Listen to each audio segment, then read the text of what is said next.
সুপ্রিয় সুধী, এই যে আমাদের মাওলা আলী কনফারেন্সের গাদি রেখম পালন হবে আঞ্জুমানে গলিমদিনা দরবার শরীফের বাসারিয়া কাদরিয়া আলিয়া খানকা শরীফ প্রাঙ্গণ, সরাবাদ পুরোপাড়া।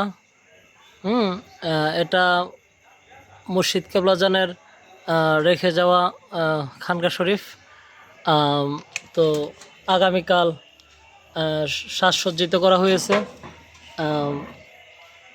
মাওলা আলী শুভ গাদি রেখম উপলক্ষে। 18 জিলহজ আগামীকাল। তো যেতে থাকেন আস্তে আস্তে। তো আপনাদেরকে দেখাচ্ছি।